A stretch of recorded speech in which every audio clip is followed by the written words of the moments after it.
This one's for anyone who's actually working on quitting their W-2 job to start wholesaling real estate because they know they can 10x their income, replace that W-2, turn a side hustle into a business that ultimately can be run with other people working the business while you remain the owner and get paid to have more time freedom with your family or to pursue your hobbies. This is that podcast to 10x your income and replace your W-2 with wholesaling real estate. I'm your host, David Lecko. I created a process that's helped 10,000 people close their first wholesale deal in all 50 states with the platform DealMachine. And today, this episode is going to be, if you've heard about this marketing technique called driving for dollars, it's where most people find their very first deal. They go around and look for rundown properties, and they knock on the doors or send mail asking the owners if they'd like an offer. And they find somebody who ends up wanting to sell at a discount. If you want to learn what types of houses you should look for, check out episode 75, where you can make $10,000 to $24,000 from certain rundown houses. That's an episode where you can cover what types of houses to look for. And if you've got a pretty good W-2 and you want to allocate resources to paying someone else to look for those houses, that is what this episode is all about. There are 3 payment structures that I've seen over the last 7 years that work somewhat better than others in certain situations for hiring a driver. So I'm going to cover those 3 payment methods. So basically, the first payment method is paying by the hour. And the second payment method is paying by the number of rundown houses that the driver finds. And then the third payment method, which is probably the most popular, but the one that works the least well, is the payment method where if you do a deal that they added for you, then you pay them a bonus or like $1,000 or something like that. So those are the 3 payment structures. Everyone loves that third one because there's no upfront investment. But the person who's investing their time has bills to pay now. And so that is why the third payment method really doesn't work that well, because especially as a new real estate investor, you will not get a deal right away, most likely. So you're going to be maybe 3 months away from that deal if you're working it part-time. And the person who's driving, you'll have invested time and training into training them, and they will fizzle out because they don't think you're going to get a deal. You know, they might believe you, but they also just have bills to pay. So they've got to invest their time in ways where they can earn money today to pay their bills that are due today. So the caveat where that works really well is I know we had a customer in Seattle who ran a meetup, and people in that meetup trusted him because he put that on every week or every month, and he actually was able to, teach and mentor them during that meetup, which he was going to run anyway. And so he would get deals from his, unofficial students, essentially, and then he would pay them a finder's fee. So that worked, but it's a lot of work to start a meetup. And I'm telling you, if it's like a one-off, you're going to fizzle out. I remember I went to a meetup, one random wholesaler there, his name was Align, actually, from Venezuela, great guy. But I was new to the game. So he's like, hey, send me rundown houses. I'll pay you $500 if I close the deal. I sent him like 1 or 2, but I kind of fizzled out because well, how's he going to keep track of if that even did come from me? Like, I don't know. He doesn't have like a good system. He's just letting me text him. So I just fizzled out. It wasn't like a ordeal. I just stopped sending him houses. So I think that happens a lot. I wouldn't really recommend that payment. But let's say you don't believe me.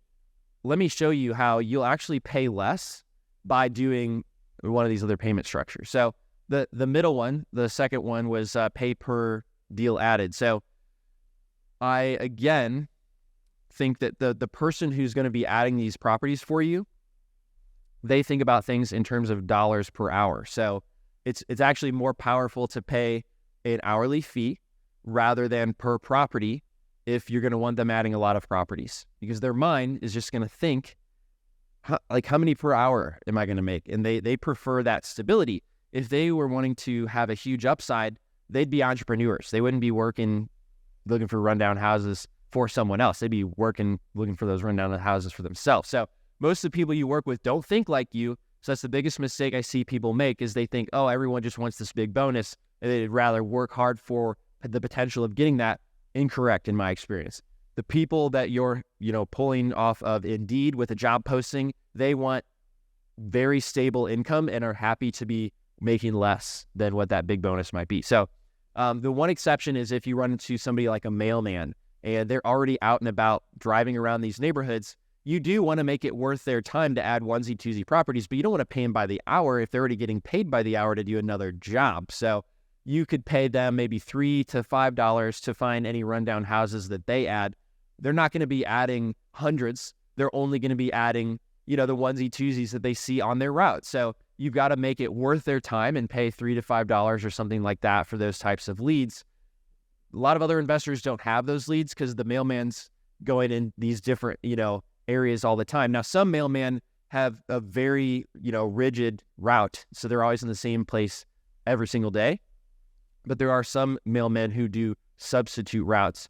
So if you ever notice that your mailman is different that day, that's the mailman you want to talk to because they're substituting other people's routes and seeing a different route all the time.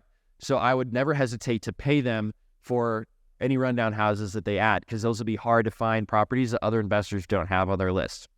And then my personal favorite is the hourly payment method. Now, I know to you it seems like a lot, but I'm going to show you how you'll pay less by doing the hourly payment method, and you'll better invest your time training somebody that'll stick around.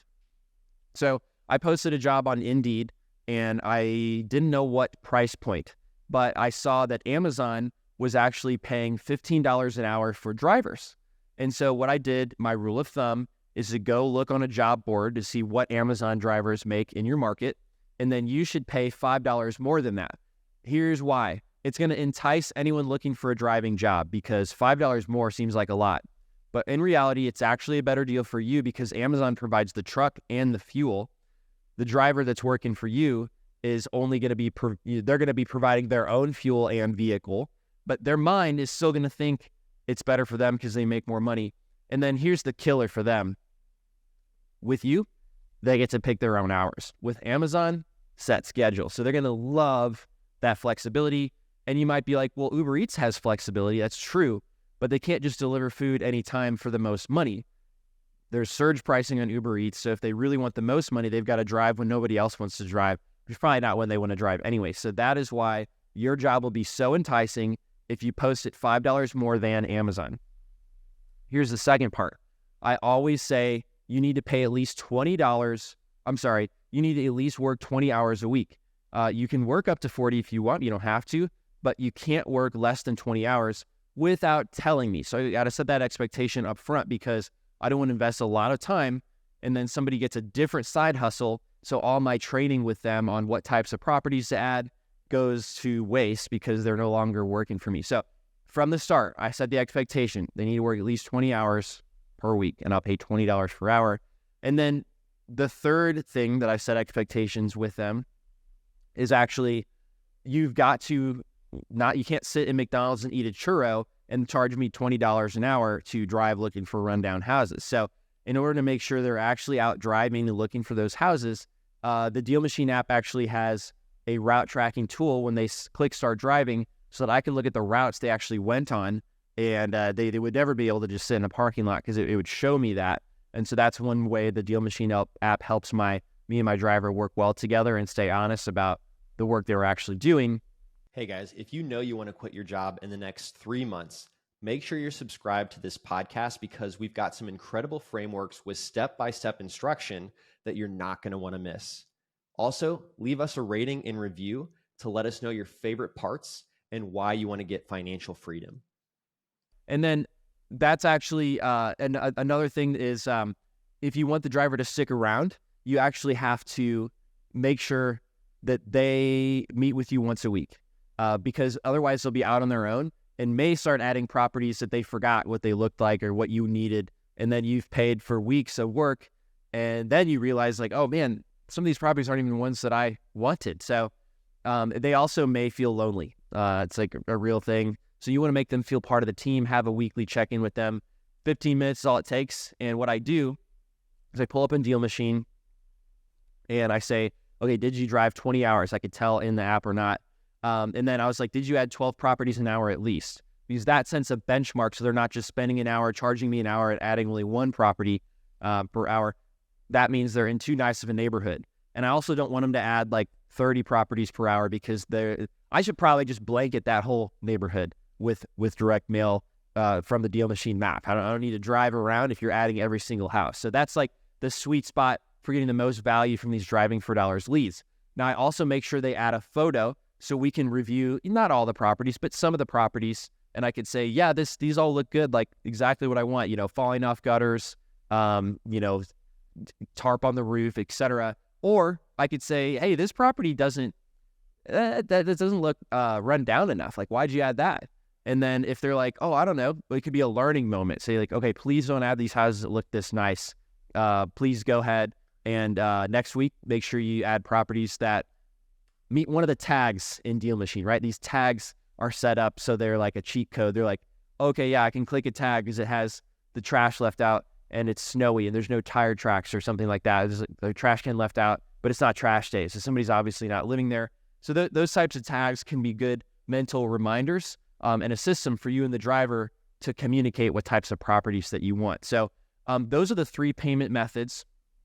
And let's do the math real quick. So I always give some advice here.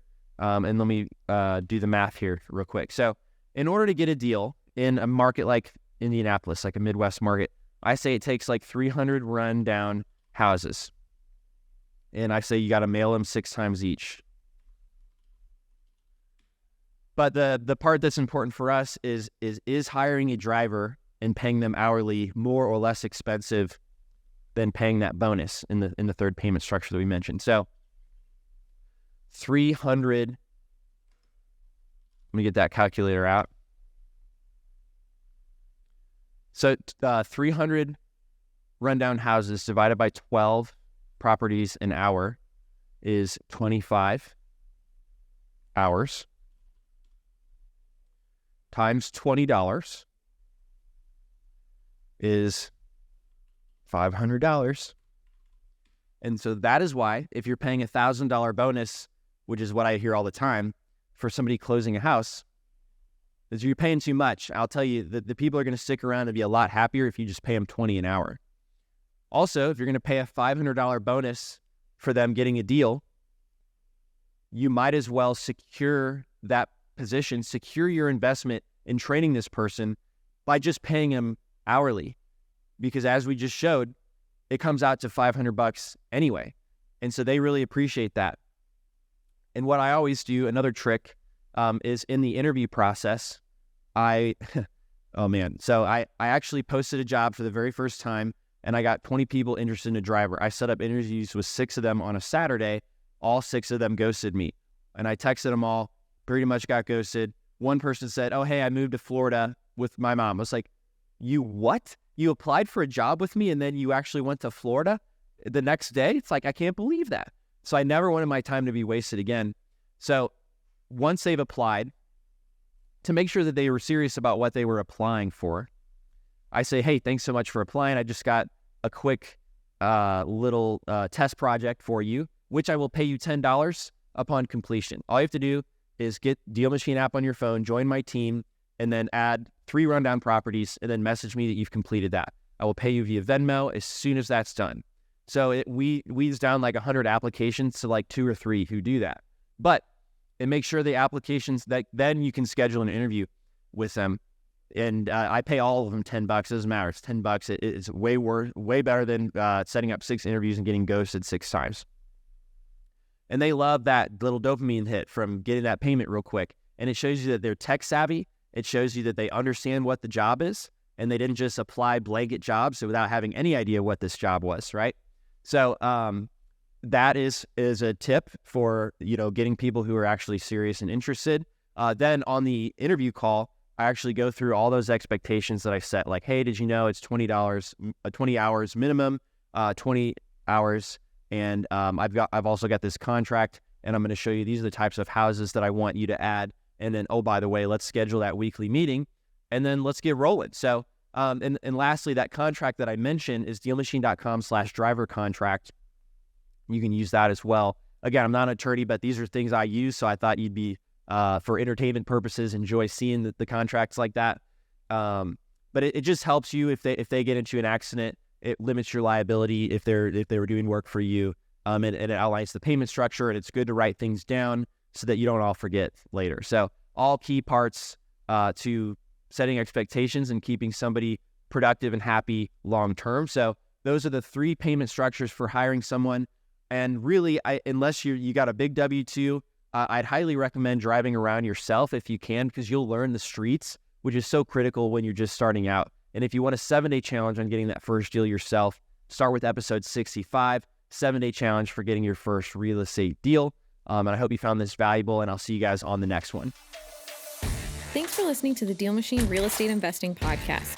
Please leave us a review and follow along wherever you're listening to your podcast.